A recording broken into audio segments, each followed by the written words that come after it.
Non, je te rassure, ce n'est pas un titre aguicheur. Decathlon est en train de se transformer en Ikea. Et je vais t'expliquer pourquoi. Tu connais sûrement les magasins Ikea. Si tu ne connais pas cette marque et ses magasins, pour rappel, c'est un magasin d'ameublement de la maison où tu trouves tout et n'importe quoi et dont le logo est en jaune et bleu et où il y a marqué Ikea en grand. Si tu es déjà rentré dans un magasin Ikea, alors peut-être que le parcours justement de cheminement à travers tout le magasin va peut-être te parler, dans le sens où quand tu veux chercher par exemple des étagères Stömmel, Des Stömmel, des étagères, oui. Stömmel, pas Stömmel. Tu vas pas pouvoir les trouver tout de suite. Tu vas être obligé de passer par tous les autres rayons qui concernent les différentes pièces de la maison, pour enfin finir par les caisses. Alors c'est quelque chose qui peut t'agacer, ou au contraire tu peux trouver ça sympa, mais c'est quelque chose qui fonctionne depuis très longtemps.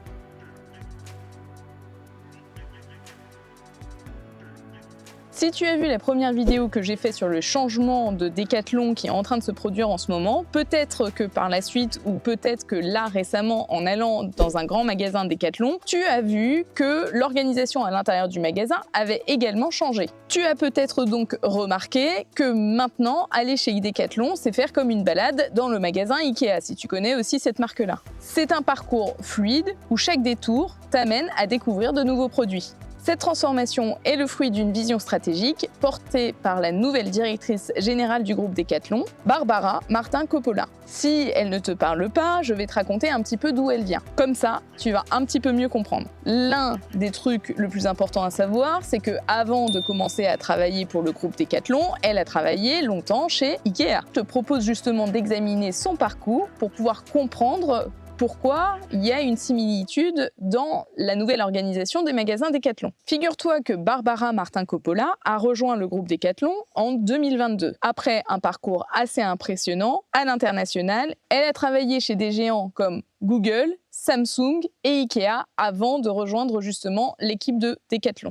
Au dernier poste qu'elle a eu chez Ikea, elle a joué un rôle important dans la transformation numérique de l'enseigne suédoise. Elle apporte chez Decathlon une vision innovante qui vise à repenser non seulement l'organisation des magasins Decathlon, mais aussi l'expérience client globale, en s'inspirant bien sûr de son expérience dans différents secteurs. La nouvelle stratégie des magasins Decathlon, c'est marqué noir sur blanc. Tu peux d'ailleurs aller voir directement sur le site de Decathlon, comme ça tu pourras retrouver justement tous les projets qui ont été mis en place par cette nouvelle directrice générale. C'est ce que l'on appelle le parcours balade. Il s'apparente à une promenade où les clients sont amenés et invités à explorer des univers thématiques sportifs, mais de manière plus immersive.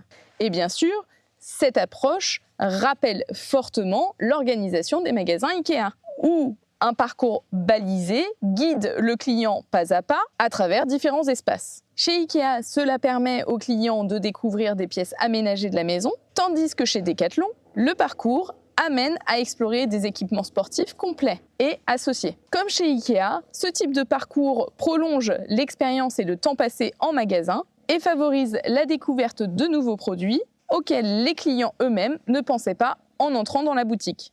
Ce nouveau type de parcours modifie clairement les habitudes d'achat des consommateurs, mais aussi la manière dont ils font leurs achats. En gros, au lieu de se rendre directement aux rayons qui les intéressent, ils sont amenés à flâner, ce qui leur permet de découvrir de nouveaux produits au fur et à mesure de leur balade. Cela crée, selon les équipes dirigeantes du groupe, une expérience plus immersive, mais aussi potentiellement plus longue. Alors reste bien jusqu'à la fin de cette vidéo, moi je te donnerai mon point de vue parce que j'y suis allée hier. Si certains clients apprécient cette approche exploratoire, d'autres regrettent la simplicité et l'efficacité d'une organisation plus traditionnelle. C'est d'ailleurs un changement qui ne fait pas l'unanimité. Du point de vue des stratégies commerciales, ce parcours cherche à maximiser le temps passé en magasin et à simuler les achats d'impulsion, un effet qui a fait ses preuves chez Ikea. Et ils sont malins, hein. Tout comme Ikea organise ses magasins en fonction des pièces de la maison, Decathlon adopte une organisation par univers sportif. Par exemple, dans la section dédiée au camping, tu trouveras tout l'équipement nécessaire du matériel de bivouac aux équipements techniques dans un espace cohérent. Decathlon encourage également l'interaction avec ses produits en proposant des zones de test en magasin, un peu comme chez Ikea. Cela enrichit l'expérience en permettant aux clients de mieux visualiser et tester les produits avant de se décider. Bien que ces deux enseignes aient des approches similaires en matière d'organisation du magasin, elles opèrent dans des secteurs fondamentalement différents. Ikea se concentre sur l'ameublement et la décoration, tandis que Decathlon doit répondre aux attentes variées des amateurs de sport. Cela modifie nécessairement la manière dont ces stratégies sont perçues et bien sûr appliquées. L'adoption de ce modèle par Decathlon reflète bien la vision de sa PDG Barbara Martin-Coppola, qui cherche à créer une expérience client plus fluide et immersive. Ayant déjà contribué à la transformation numérique et à l'expérience client chez Ikea, elle applique ici une approche similaire, adaptée aux spécificités de Decathlon. Et d'ailleurs, si tu t'es déjà rendu chez Decathlon actuellement, tu vois bien qu'il y a beaucoup de produits qui sont normalement en magasin, que tu ne peux plus retrouver en magasin, mais que tu ne peux retrouver que sur la marketplace de Decathlon, parce qu'ils sont en train de développer aussi beaucoup cette marketplace. Et donc il y a des tailles où il y a des modèles que tu ne trouveras plus en magasin, mais que tu ne pourras que trouver sur commande. Dans un contexte où l'e-commerce devient de plus en plus dominant, cette stratégie vise à redonner de plus en plus l'envie aux clients de revenir en magasin en offrant plus qu'un simple achat, une expérience unique et engageante, d'après la stratégie de la PDG. Bon, moi, j'y suis allée chez Decathlon, je te dirai après, mais je trouve pas ça tellement engageant au final. Il est évident que Decathlon s'inspire de certains aspects du modèle de Ikea, notamment en ce qui concerne l'organisation en parcours au sein du magasin, l'agencement thématique des espaces et l'immersion des clients dans des univers complets. Toutefois, il faut aussi reconnaître que ces deux enseignes n'agissent pas du tout dans la même thématique. Ils opèrent dans des secteurs complètement différents, ce qui, bien sûr, influe sur comment les clients perçoivent cette nouvelle stratégie.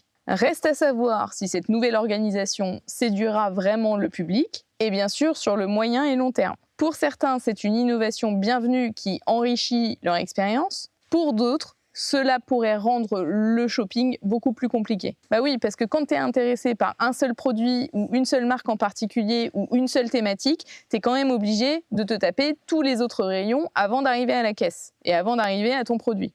Avant que je ne te parle de mon ressenti sur cette nouvelle organisation, si toi, tu as été récemment dans un grand magasin Decathlon et que tu as peut-être parcouru justement cette nouvelle organisation, mets-moi en commentaire comment toi, tu as perçu en fait cette nouvelle organisation. C'est une stratégie qui n'est pas tellement innovante, puisque d'autres magasins de meubles après Ikea l'a déjà fait, comme Conforama par exemple. Maintenant, ce que j'en pense. Si on revoit tous les objectifs et la stratégie de la nouvelle PDG de chez Decathlon, son but, c'est d'arriver numéro 1 dans le domaine du sport et surtout de s'exporter encore plus à l'international. Donc, elle voudrait, et c'est officiellement dit, ça encore tu peux le retrouver directement en fait sur le site de Decathlon, elle voudrait passer numéro 1 devant Nike, Intersport et compagnie. Alors, comment te dire ? Si dans ses objectifs, c'est de passer numéro 1, justement, cette nouvelle organisation, effectivement, elle n'est pas trop mal faite. Parce que du coup, en te forçant à passer par tous les rayons, tu passes par des rayons ou des objets dont tu n'avais pas forcément besoin. Tu peux peut-être te prendre au jeu en mode « Ah bah tiens, effectivement, j'ai pas ça, je vais peut-être me l'acheter ». Ça, effectivement, pour moi, ça pousse, ça stimule l'achat compulsif. Donc effectivement, le but étant de faire plus de sous pour pouvoir passer numéro 1,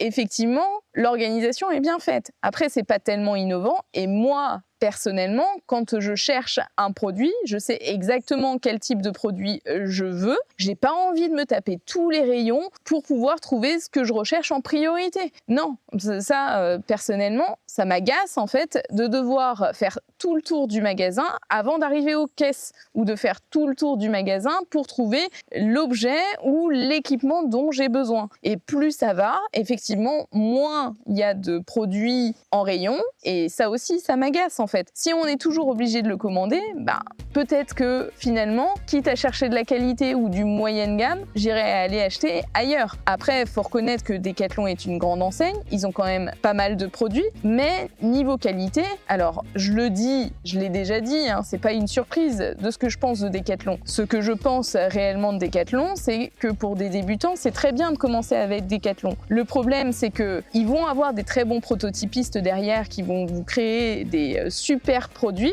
comme la veste tribord dont j'ai déjà parlé en vidéo, qui était vraiment très bien pensée et très bien faite, qui était résistante. Maintenant, quand on voit les nouvelles vestes tribord qui sortent, et c'est quand même des vestes de quart, il n'y a plus les poches sur les côtés ici, elles sont mises en dessous, il n'y a plus soit le double scratch, il n'y a plus la fermeture éclair qui s'ouvre en haut et en bas. Malheureusement, les prix augmentent, mais la qualité est moins importante. Donc quand ils lancent un nouveau produit, effectivement, là, il faut se précipiter sur ce produit-là parce que c'est très intéressant. Et plus ça va aller dans le temps, et plus ils vont essayer de réduire les coûts de production. Et donc du coup, ils vont retirer du tissu, ils vont retirer des poches, ils vont...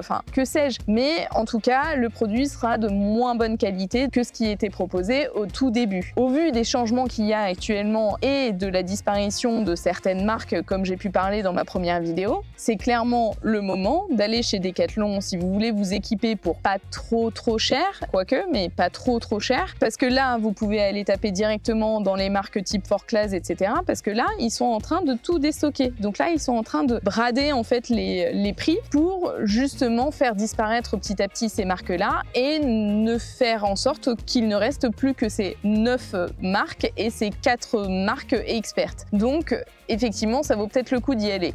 Maintenant, si vous devez passer par ce parcours et que ça vous embête, pour rester poli, n'allez pas en magasin, allez les commander directement sur Internet. Si vous connaissez très bien votre taille, si vous connaissez ces produits, ce sera d'autant plus facile puisque si vous arrivez en magasin, vous ne trouverez peut-être plus le produit que vous recherchiez au départ.